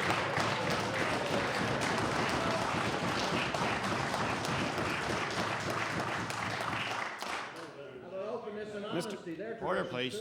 Order, please. The Honourable Leader of the Liberal Party has the floor. Thank you, Mr. Speaker. Mr. Speaker, my question is not whether or not the Premier will pressure the Public Accounts Committee to positively put the Deputy Minister of Finance on. We would like for him to go on record as saying that he is not opposed to the idea of the Deputy Minister of Finance coming. This is going to be a cold, harsh winter for Nova Scotians, Mr. Speaker. Order, please. This is going to be a cold, hard winter for Nova Scotians. Cuts and labour unrest. We know that government officials have made specific recommendations to cut university operating budgets, regional school boards, community colleges, highways, roads, bridges. The Department of Energy, Environment and Labour, Health, Natural Resources, only to name a few. My question is for the Premier. Will the Premier tell the people of Nova Scotia what cuts will have to be made to support his ill-timed tax cut? The Honourable the Premier. Thank you, Mr. Speaker. When this government came to office, we were faced with, after what were called 6 years of cuts, we were still dealing with a $500 million deficit. So the kinds of things that the member opposite is describing are things that we have dealt with ever since we were elected in 1999. But they had to be dealt with in the interest of the people of Nova Scotia. If we were unwilling to accept those kinds of challenges, this province today would be bankrupt. The Honourable Member for Cape Breton Nova. Thank you, Mr. Speaker. Mr. Speaker, my question through you is to the Minister of Justice. Mr. Speaker, Cape Breton Regional Police are reporting that they are disturbing trends about incidents of social abuse. They say there is a 30% increase over last year. This problem, of course, isn't limited to Cape Breton. It happens far too frequently across this province, which it makes this government attempt to cut funding from transitional houses all the more galling. And many people are wondering, Mr. Speaker, what fate transition houses and women's centres will have during the current budget reduction exercises. Mr. Speaker, my question is, what has your government done to investigate the prevalence of domestic violence in Nova Scotia, and what is your plan to deal with it over the next few years? Honourable Minister of Justice. Thank you very much. And Mr. Speaker, the honourable member obviously brings up a very important subject to Nova Scotians, and that is the unfortunate continuing prevalence of domestic violence. And I can indicate to the honourable member that in Nova Scotia, through the Public Prosecution Service and through policies and protocols, that we have a very, very tough attitude towards domestic violence. The Public Prosecution Services takes this matter very seriously, so that we try to deal with it at that level. Obviously, as well, Mr. Speaker, we also have legislation in place that allows for people who are the victims of domestic violence to return their property and get possession of homes and those kinds of things. Member Cape Breton Nova, your first supplementary. Thank you, Mr. Speaker. Not only is domestic violence on the rise in Cape Breton, but so is violent crime. Police are investigating why murders and other violent crimes are on the rise there. And this problem is not isolated to Cape Breton, Mr. Speaker. At a recent community meeting in Dartmouth, residents told the police force they need more community policing support, Mr. Speaker. My question is to the Minister. What is your government's plan to support citizens on patrol, community policing, and to provide more policing in schools? The Honourable Minister of Justice. Thank you very much, Mr. Speaker. And Mr. Speaker, you know, the honourable member also raises a good issue. And that, of course, is the important part in which municipal government plays in dealing with these issues, because it is municipalities that fund police service across this province, municipalities who, in fact, tailor that police service to their own community needs. And we in the Department of Justice have been working with police service in this province to provide improved standards for policing to ensure that the police in Nova Scotia continue to deal with crime in an effective way. Thank you. Now, Member Cape Breton Nova, and your final supplementary. Thank you, Mr. Speaker. In Cape Breton, Mr. Speaker, one of those factors cited for the increase in domestic violence was high unemployment. Yet last week, the Premier dismissed a report to the CBRM Council which pinpointed employment and other needs in Cape Breton. My question to the Minister, will your government begin to address this serious situation by establishing a team of local police, RCMP, and government officials to address outbreaks of violence across the province and report back on causes and solutions? Thank you. The Honourable Minister of Justice. Thank you very much, and I can assure that the Justice Centre that our government opened in Truro is working on very important domestic violence issues in police training and those kind of things. We are working on, in fact, improving the delivery of justice services all across this province, Mr. Speaker. The honourable member for Glace Bay. Mr. Speaker, my question is for the Minister of Health. On several occasions during this House sitting, we've raised the serious issue of wait times in this province. And while the previous Minister of Health committed to releasing information in the fall with regard to wait times in this province, the current minister during this House session has said it will be closer to Christmas. However, Mr. Speaker, we know the ability for this government to do something is severely restricted. So my question to the minister is, will the minister please indicate whether or not the release of this report is being delayed? Because recommendations will require money that the government doesn't have because of its fiscal bind and its tax scheme. The Honourable Minister of Health. Thank you, Mr. Speaker. No. The Honourable member for Glace Bay on your first supplementary. Mr. Speaker, the issue of wait times in this province is an extremely serious one, and it's time for this government to be accountable for a lack of action. So my question to the minister, Mr. Speaker, will the minister please confirm to all members of this House that there are now over 6,000 people on the wait list for orthopedic surgery in the Capital District? The Honourable Minister of Health. Mr. Speaker, that's not a number that I have at my fingertips, and I'll be glad to research the number and give it to the honourable member. The honourable member for Glace Bay on your final supplementary. Well, Mr. Speaker, we've already done the research for the minister, so let me fill him in, Mr. Speaker. But don't call your deputy minister, because he doesn't think wait times are a big deal, Mr. Speaker. Call the Capital District and they'll confirm that over or close to half of that 6,000, 2,827, are on the wait list for major orthopedic back surgery, scopes, hip and knee replacements, Mr. Speaker. And Mr. Speaker, those statistics are shocking, to say the least. But what's even more frightening is that the $54 million that will come out of services this year and the $147 million that will come out of program next year in order to pay for the government's NDP-supported tax scheme, Mr. Speaker. My final question to the minister, Mr. Speaker, my final question, as bad as those statistics are, and they're bad, Mr. Speaker, will the minister commit right here, right now, in this House, Will he commit? Will he commit? Serious stuff, Mr. Speaker.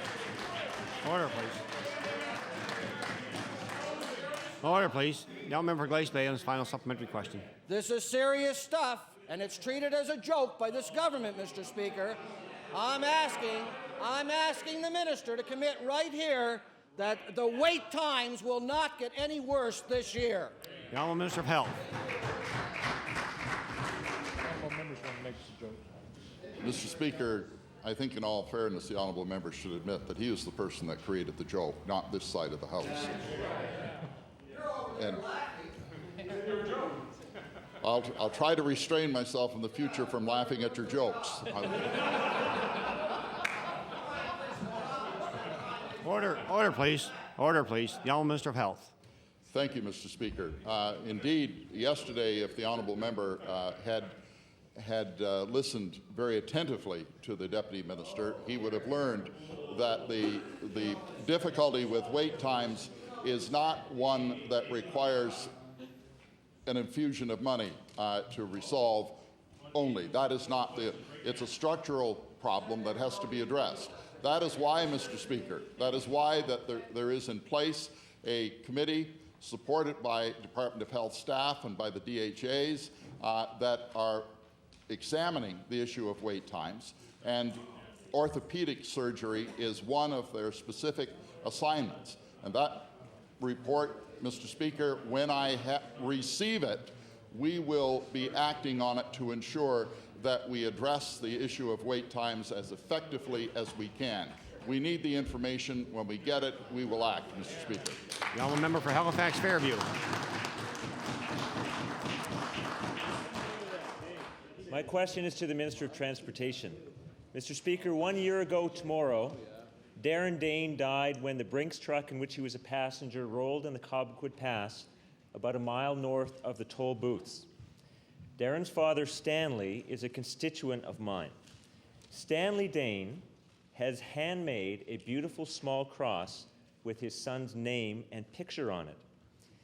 But the Department of Transportation has told Stanley Dane that he will not be allowed to place that memorial cross on the spot where Darren died. So my question to the minister, why will the Department of Transportation not allow Stanley Dane to place a roadside cross in memory of his son Darren? The Honourable Minister of Transportation and Public Works. Yes, Mr. Speaker. We have a policy within the department that permits MAD to place white crosses on the side of a highway where an accident occurs that is occasioned by a driver who's driving under the influence. We have resisted others who have asked to have the same privilege simply because, Mr. Speaker, of the number of requests that we receive would result in a distraction for drivers on the highway as they pass numerous crosses. This particular cross, incidentally, I believe is quite a large one. It's roughly, I think, 2 meters high, so it's quite a large structure. The Honourable Member for Halifax Fairview on your first supplementary. Mr. Speaker, I have stood in Stanley Dane's kitchen and I have held the cross, and it is nowhere near the size that the minister has just indicated. Mr. Speaker, there's a tradition in the Dane family of serving in law enforcement or the armed forces. Stanley Dane himself is a veteran of Canada's armed forces. Another son served in Bosnia as a peacekeeper. Now the Dane family wants nothing more than a roadside memorial to Darren, but has been told that it is departmental policy that only fatalities caused by drunk drivers can be memorialized by a roadside cross. So my question to the minister, why has the Department of Transportation adopted a policy approving some memorial crosses but not others? The Honourable Minister of Transportation and Public Works. Mr. Speaker, I have every sympathy for the family concerned, and Mr. Speaker, it would be fine if we could make that exception, and then that would be the end of it. But unfortunately, Mr. Speaker, there are many requests every year made to the department for that same memorial to be erected on our highways. I believe that I'm correct in saying that across this country, The only crosses that are permitted beside highways, Mr. Speaker, on the national highway system are those that are erected by MAD. The honourable member for Halifax Fairview, and your final supplementary. Mr. Speaker, the minister knows or ought to know that there are memorial crosses for fatalities caused by other reasons, including one just outside of Bedeck. Stanley Dane has the cross in his kitchen, waiting for word from the minister that it can be placed. He doesn't have a car, so he can only place a cross on a weekend when he can get a ride with one of his sons. He wants to place the cross before the frost comes. He wants to place the cross this weekend as close as possible to the anniversary of Darren's death. So my question to the minister, if Stanley Dane places his memorial cross on the Cobequid Pass this weekend, will the minister promise Stanley Dane in this House that his department will not remove it? Order, please. Honourable Minister of Transportation and Public Works. Mr. Speaker, I cannot guarantee that. The honourable member for Cape Breton West. Thank you, Mr. Speaker. Mr. Speaker, my question is for the Minister of Community Services. Mr. Speaker, over the past few weeks, we've asked questions on behalf of Nova Scotians with regards to the issue of social housing. And the Minister's reaction was a hastily crafted press release prompted by pressure applied not only by the Liberal caucus here, but the federal minister, the Honourable Steve Mahoney, as well as Halifax Regional Municipal Councillor Sue Utek on this particular issue. Mr. Speaker, the Federal Provincial Affordable Housing Fund of $37 million has been available for more than a year. And my question, given the circumstances of the fact that the minister has only spent $385,000 out of that fund, which is approximately 1%. My question to the minister, will the minister commit to, and not just a plan, but the actual construction of the remaining 1,485 housing units that should have been constructed, given the fact that he's only constructed 15 or so? The Honourable Minister of Community Services. Yes, thank you, Mr. Speaker. Mr. Speaker, first of all, I would have to say that I disagree with the premise of the question with regards to some of the allegations the member made. This is news to me about all these people that were involved in crafting our press release yesterday. But anyways, thank you very much for the information. Also, the member is mistaken about the amount that has been expended so far out of the fund. It is not $385,000. And as I have indicated in this House now on numerous occasions, I do look forward to making many announcements over the coming months for new affordable housing for low-income Nova Scotians. Thank you, Mr. Speaker. The honourable member for Cape Breton West on your first supplementary. Well, Mr. Speaker, there's a lady by the name of Mary Budden. She's a constituent of mine who has been forced to live with her elderly mom. She's now on Canada pension. Miss Budden is receiving $404 a month. She was cut off with her medical card from the Department of Community Services because of a breakdown in communication with his staff. And I've been trying since August of this year to have a staff member visit Miss Budden, who for the most part is ridden with 3 terminal diseases. She has cancer, she has a blood disorder, and she is on the waiting list for a liver transplant. And I can't even get someone from his department to go and visit this individual. My question, given the fact that the minister has all this money for the elderly, for the abused, and for those, as he describes as poor, my question is, why is he foot-dragging and leaving such individuals as Mary Budden in such a vulnerable position? The Honourable Minister of Community Services. Yes, thank you, Mr. Speaker. Mr. Speaker, I'm sure the honourable member would agree that it would not be appropriate to be bringing up individual cases in the House and using them for political advantage and to cast aspersions on the dedicated staff that I have in the department. I'm sure the minister would agree with, or the member would agree with me. The honourable member Cape Breton West on your final supplementary. Thank you, Mr. Speaker. Mr. Speaker, I tabled a letter from a constituent authorizing disclosure of a file yesterday, and the minister still buried his head in the sand. Today, I have authorization again to speak on that, and he knows that I, as a senior member, would not even raise such an issue in the House. My question to the minister, given the fact that you've only spent approximately 1% of $37 million in 1 year in a 5-year program, that would mean you'd only spend about 5% at best. Why is the government continuing to foot drag at the rate that you will see a large percentage of these dollars forfeited back to the federal government or indeed lost for another day? Gentleman, Minister of Community Services. Yes, thank you very much, Mr. Speaker. I appreciate, again, the chance to stand up and say that we've consulted with Nova Scotians, advocacy groups over the last year, and many other people that have concerns about the availability of affordable housing. We're very pleased with what's come forward as a result of this and look forward to making a formal announcement on the program in the very near future, to be followed by many affordable housing initiatives shortly thereafter. Thank you very much, Mr. Speaker. Gentleman member for Dartmouth East. Thank you, Mr. Speaker. Mr. Speaker, I'm going to go at this one more time. This is last chance for this session, and I'm going to go at this issue one more time. Mr. Speaker, this government has just handed Black Bull Resources 435 hectares right on the border of the Tobiatic Wilderness Area. Mr. Speaker, I'd like to table this map, and on this map you'll see that these borders are so close to this wilderness area that you can hardly differentiate where one starts and one ends. They've given Black Bull a 10-year lease. It appears a mine that Nova Scotians have been fighting against for years is about to get underway, even though we know that this mine could lead to an environmental disaster. The Tobiatic Wilderness Area is one of the most unique and precious wilderness areas in the world, Mr. Speaker.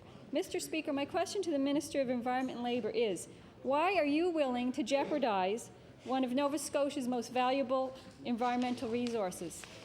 Honourable Minister of Environment and Labour. Thank you. Mr. Speaker, we certainly aren't willing to jeopardize the Tobiatic. We'll do everything that we can to ensure that the mine can operate and the Tobiatic remains pristine. Gentleman member for Dartmouth East on your first supplementary.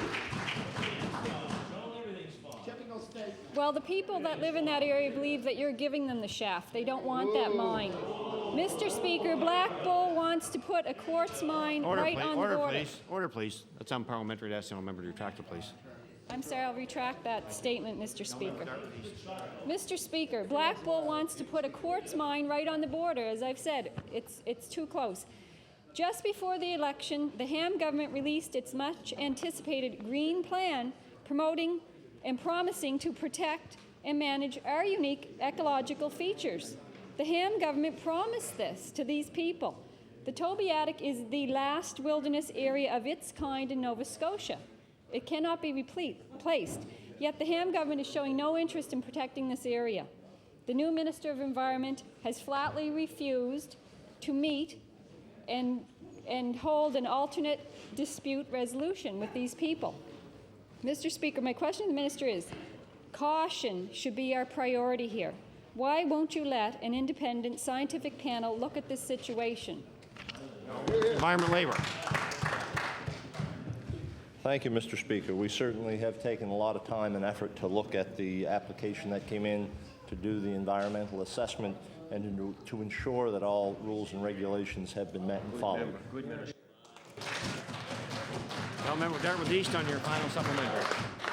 Mr. Speaker, I didn't even hear what you said. There was too much talking going on, but you know what? We've been saying the same thing since the session began, so, it doesn't really matter. I'm hearing the same thing. Mr. Speaker, just this month, the government handed Black Bull 435 hectares bordering the Tobiatic. The project appears to be full steam ahead. The company has a 10-year lease. This is a 10-year lease. Time is running out. My question to the Minister is, how can we possibly take your green plan seriously when you won't even step up to protect Nova Scotia's most valuable, treasured, protected areas? Gentleman, Minister of Environment and Labour. Thank you, Mr. Speaker, and I'd like to defer that question over to the Minister of Natural Resources for some additional information. Gentleman, Minister of Natural Resources. Thank you, Mr. Speaker, and I thank the member opposite the opportunity to speak on this important issue that happens to be in the Yarmouth County area. We have met with the residents of all of Southwest Nova, and everybody has been well informed over 2 years that they've had public meetings with the residents of all Southwest Nova. And maybe the member opposite should know that members of this government met with the council as early as 9 o'clock on Monday morning of this week. Mr. Speaker, the Minister of Environment, the Minister of Fisheries and Agriculture, and myself met with the council of the Argyle that represents the area that Black Bull is going to be situated in. And Mr. Speaker, we have listened to the concerns of the residents of all Southwest Nova, and we are listening to them, and there will be mechanisms into the mining permit if the mining permit goes ahead. Thank you, Mr. Speaker. Now a member for Halifax-Shabukdo. Thank you very much. Thank you, Mr. Speaker. My question goes to the Minister of Energy. Mr. Speaker, Corridor Resources, Inc. has applied to undertake seismic testing just off the shores of Cape Breton. The Canada-Nova Scotia Offshore Petroleum Board is considering allowing seismic testing in this area in spite of massive opposition. Most disturbing is that this decision, that affects thousands and an entire industry, that is to say fishing, will be made behind closed doors. Mr. Speaker, Nova Scotia has 2 representatives on this board, that is the CNSOPB. Will the minister instruct those representatives not to allow seismic testing in this area? The Honourable Minister of Energy. Mr. Speaker, I want to thank the honourable member for that question. It allows me the opportunity to convey through to you, to the House, the fact that to enlighten him the fact there's been a 2-year process around the seismic application, and through the board there's been measures in place that are quite detailed, that respect the environment and also let seismic activity proceed. So no, I will not be seeking those members to reject it. Now a member for Halifax-Shabukdo on your first supplementary. Mr. Speaker, I wish now to direct a question to the Minister of Environment. Mr. Speaker, fisheries scientists have determined that the area in question is too fragile for seismic testing. More than 20 concerned groups, including the Ecology Action Centre and the Tourism Industry Association of Nova Scotia, have openly opposed seismic testing in the fragile areas proposed. Clearly, allowing seismic testing in this case will only open up the area for further testing in the future, and if the CNSOPB is willing to allow testing, we can be sure they will allow drilling in this area. Mr. Speaker, my question to the Minister of Environment is this. When are you going to stand up for Nova Scotians and order a full Class 2 environmental assessment of this proposed exploration before it's too late? Honourable Minister of Environment and Labour. Thank you, Mr. Speaker. I'd like to refer that question over to the Minister of Energy for additional information. Thank you very much, Mr. Speaker. And as the Minister of Environment and Labour would know with our department and to that member as well, the process around the seismic activity off of Cape Breton is about as exhaustive as that member's question has been in the House. And really, Mr. Speaker, all the mechanisms are in place for the proper seismic activity, and we hold to that process. Hear, hear. The honourable member for Halifax-Shabukdo on your final supplementary. Mr. Speaker, the appropriate mechanism is a full public hearing, independent, arm's-length, Class 2 environmental assessment, which the Minister of Environment can order. Seismic testing will threaten the Cape Breton fishery and tourism industries, local habitat, and the environment. This government has one last chance to do the right thing, but time is running out. No member for Halifax-Shabukdo. Thank you, Mr. Speaker. Again, to the Minister of Environment and Labour, when will your government act on behalf of Nova Scotians and prevent seismic testing in this fragile area? No, Minister of Environment and Labour. Thank you, Mr. Speaker. We will certainly ensure that all aspects of the project are considered and look at them and follow along with the regulations and the process that are in place to ensure that everything is taken care of to make sure that the environment's taken care of.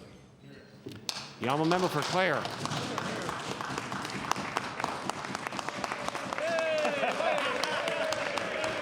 I have returned. I have returned.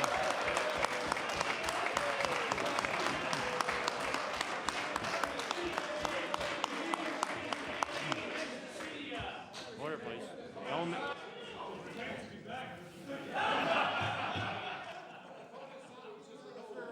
Speaker, my question's for the Premier. Mr. Speaker, last week, the minister responsible for the Public Service Commission stated that the Deputy Minister of Treasury and Policy Board is not in conflict when she performs her role ensuring a fair collective agreement for civil servants. Mr. Speaker, a conflict is defined as being or potentially being in a situation where it's reasonable for others to wonder whether an individual's interests might compromise their ability to exercise good judgment. Mr. Speaker, as the appointment of deputy ministers is the responsibility of the Premier, my first question to the Premier, could the Premier please explain how an individual who is responsible for reining in budgets is not in a conflict position when it comes to negotiating a fair collective agreement for civil servants? The Honourable Premier. Thank you very much, Mr. Speaker. And first of all, I would like to declare before the House my complete confidence in the person to which the questioner referred. And I believe that in the performance of professional duties, since there's no personal issue at hand, that person in their professional capacity can fulfill the requirements of both offices.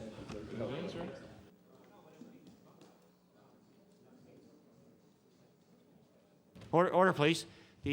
Just for a technical reason, the House will recess for about 15 minutes, and we'll resume. We'll start the clock back at 1:57, so we have 15 minutes left in question period, and I'll resume it once we come back at about 2:10.